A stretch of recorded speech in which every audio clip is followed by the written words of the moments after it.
റസൂലുള്ളാഹി തങ്ങൾ ദുആ ഇറക്കാൻ പറഞ്ഞത് അല്ലാഹുമ്മ ഇന്നി അഊദു ബിക മിനൽ ഹമ്മി വൽ ഹസൻ വഅഊദു ബിക മിനൽ അജ്സി വൽ കസൽ. കടം വിടാൻ നബി തങ്ങൾ പഠിപ്പിച്ച ദുആയാണത്. അതിന്റെ അർത്ഥം എന്ന് പരിശോധിച്ചു നോക്കൂ.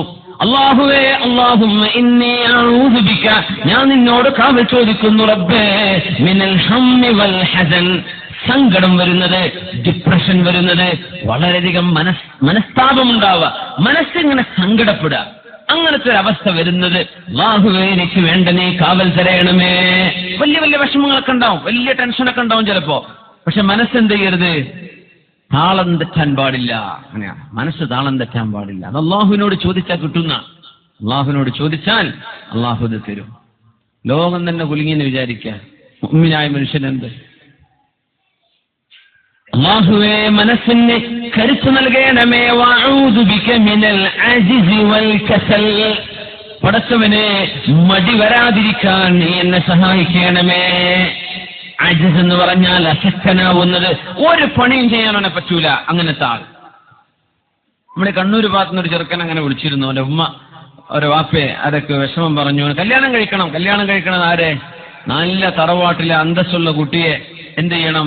ഓന് വലിയ സെറ്റപ്പിലൊക്കെ കല്യാണമൊക്കെ വേണം. എന്നവനെന്താ ജോലി? ഡിഗ്രി തോറ്റിരിക്കുകയാണ്, ഒരു ജോലിയിട്ട് ചെയ്യൂല, വീട്ടിൽ നിന്ന് പുറത്തിറങ്ങൂല, ഫുൾ ടൈം ടിവിന്റെ റിമോട്ടും പിടിച്ചിരിക്കുക. വാപ്പ പറഞ്ഞു, പൊന്നാര മോനെ, ആന്റെ ആഗ്രഹമൊക്കെ തിരക്കേടില്ല, നിനക്ക് എന്താ ജോലി എന്ന് ചോദിച്ചാൽ എന്താ പറയാ? പുറയിലിരിക്കുക. വിദ്യാഭ്യാസം ചോദിച്ചാൽ എന്താ? Degree fail. ഇതുകൊണ്ട് നടക്കോ? കുട്ടിക്ക് എന്തൊരു മാനസികമായ എന്തോ വിഷമമൊക്കെ ഉള്ള കുട്ടിയാന്ന് പിന്നെ മനസ്സിലായി. അപ്പൊ ഞാൻ പറഞ്ഞു, ഉപദേശം കൊടുത്തിരുന്നു ഫോണിൽ വിളിച്ചിട്ട്. സുബ്ഹാനല്ലാഹ്, ചെറുപ്പക്കാർക്ക് നല്ല നല്ല ആഗ്രഹങ്ങളൊക്കെ ഉണ്ട്, ഒക്കെ നല്ല തന്നെയാണ്. പക്ഷെ എന്ത് ചെയ്യണം? അധ്വാനിക്കണം, മടി പിടിച്ച് കിടക്കാൻ പാടില്ല. റിമോട്ടിലും ഫുൾ ടൈം മൊബൈലിൽ ടെക്സ്റ്റ് ചെയ്തുകൊണ്ടിരിക്കാൻ, വാട്സപ്പ് ആൻസർ ചെയ്തുകൊണ്ടിരിക്കാൻ, അല്ലെങ്കിൽ ഫേസ്ബുക്കാണ് ഫുൾ ടൈം, ഒരു പണിയും ചെയ്യുന്നില്ല. ഇങ്ങനത്തെ ഒരു ആലസ്യം നമ്മുടെ സമൂഹത്തിൽ വളർന്നുകൊണ്ടിരിക്കുകയാണ്. അത് വളരെ ഗുരുതരമായ ഒരു മാരകമായ അസുഖമാണെന്ന് ഞാൻ മനസ്സിലാക്കുന്നു. വെറും നമ്മുടെ സ്ക്രീനിന്റെ മുകളിലുള്ള ജീവിതം, സ്ക്രീൻ മാത്രമാണ്, ഇതിനപ്പുറത്തേക്കൊന്നുമില്ല. അങ്ങനെ ആവരുത്. അല്ലാഹു തആല കാത്തുരക്ഷിക്കട്ടെ. കുട്ടികൾ, സയൻസ് പഠിക്കുന്ന കുട്ടികളൊക്കെ ഇവിടെ ഉണ്ടോ? നമ്മുടെ ഈ ബൾബ് കണ്ടുപിടിച്ച ആളെ പേരെന്താ മോനറിയോ? ആർക്കെങ്കിലും അറിയോല്ലോ? സ്കൂളിൽ പഠിക്കുന്ന മക്കളുണ്ടല്ലോ. ആരാ ഈ ബൾബ് കണ്ടുപിടിച്ച ആള്? വലിയവർക്കും പറയാ. പറഞ്ഞോ? ആലുവക്കാരനാണല്ലേ, തോമസ് ആൽവ എഡിസൺ. വെൽഡൺ, മാഷാ അല്ലാഹ്. കുട്ടി ഉത്തരം പറഞ്ഞിട്ടുണ്ട്. ഞാൻ തമാശ പറഞ്ഞാണ്, ആലുവക്കാരനൊന്നുമല്ല. അപ്പോ തോമസ് ആൽവ എഡിസനാണ്. ഈ തോമസ്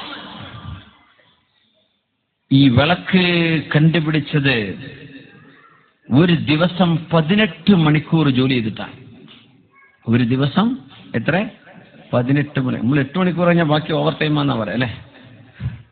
18 മണിക്കൂർ ജോലി ചെയ്തിട്ടാണ് അദ്ദേഹം നമ്മുടെ ബൾബ് കണ്ടുപിടിക്കുന്നത്. അതോ 9,000 തവണ അദ്ദേഹം പരീക്ഷണം നടത്തിയിട്ടുണ്ട്. 9,000 ടൈംസ്.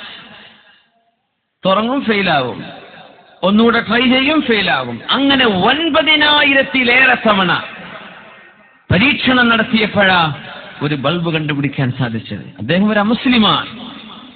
നമുക്കിങ്ങനെയൊക്കെ ജോലി ചെയ്യാൻ പറ്റുന്നുണ്ടോ? അറബ് ലോകത്ത് ജോലി ചെയ്യുന്ന ആളുകളുടെ ഒരു ശരാശരി കണക്കപ്പെടുത്തിട്ടുണ്ട്. 8 മണിക്കൂർ ജോലിക്ക് വരുന്ന ശരാശരി അറബ് പൗരന്മാരായ ആളുകൾ. നമ്മുടെ മലയാളികളൊക്കെ ശരിക്കും ജോലി ചെയ്യുന്നുണ്ട്, പിരിച്ചുവിടുന്നില്ല, പോയിട്ടുള്ളതുകൊണ്ട്. അങ്ങനെയൊക്കെ നമ്മുടെ നാട്ടിലും വിദേശികളാണെങ്കിൽ നമ്മുടെ നാട് വളരെ ഉഷാറായി പോകും. നമ്മുടെ നാട്ടുകാർ തന്നെയാണ് ഇവിടുത്തെ കാര്യം ഹാൻഡിൽ ചെയ്യുന്നത്, അതുകൊണ്ട് ഒരു നിർവാഹമില്ല. അവിടെ വിദേശികളെ വെച്ചപ്പോഴാണ് ഇത്ര വലിയ പുരോഗതി ഉണ്ടായത്. അപ്പൊ നാട്ടുകാരായ ആളുകൾ അറബ് GCC രാജ്യങ്ങളിൽ അവർ 8 മണിക്കൂറിൽ കൃത്യമായി ജോലി ചെയ്യുന്നത് എത്രയാണ് എന്ന് നോക്കിയപ്പോഴാണ് നമ്മുടെ GCC രാജ്യങ്ങളിലെ അറബ് പൗരന്മാർ 8 മണിക്കൂറിൽ ജോലി ചെയ്യുന്നത് 6 മിനിറ്റ് മുതൽ 7 മിനിറ്റ് വരെയാണ്. ബാക്കി മുഴുവൻ ചായ കുടിക്കുക, ഫോൺ ചെയ്യുക. 6 മിനിറ്റോ 7 മിനിറ്റോ, ഇതാണ് കൃത്യമായ ജോലി. ബാക്കിയൊക്കെ കുറ്റം പറച്ചിലാണ്. ഇത് ഓന്റെ കുഴപ്പമാണ്, ഇവന്റെ കുഴപ്പമാണ്, ഞാനല്ല, ഇവനുണ്ടാക്കിയതാണ്.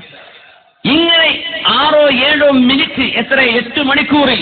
8 മണിക്കൂറിന്റെ ശമ്പളം അവന് നൽകപ്പെടുമ്പോൾ ജോലി ചെയ്ത് എത്ര മിനിറ്റാണ്? 6-7 മിനിറ്റ്. ഈ റാത്തിബ്, ഈ സാലറി അയാൾക്ക് ഹലാലാകുമോ? എങ്ങനെ ഹലാലാകും?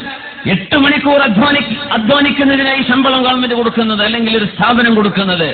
ജോലി ചെയ്തത് 10 മിനിറ്റിൽ താഴെ. 18 മണിക്കൂർ നിരന്തരമായി വർഷങ്ങൾ ജോലി ചെയ്തപ്പോഴാണ് 9000 തവണ പരീക്ഷണം നടത്തിയതിന്റെ ശേഷമാ ഒരു വിളക്ക് നമ്മുടെ കൺമുമ്പിൽ കത്തുന്ന ഈ ട്യൂബ് ലൈറ്റുകളും ബൾബുകളും കണ്ടുപിടിക്കാൻ തോമസ് ആൽവ എഡിസന് സാധിച്ചത്.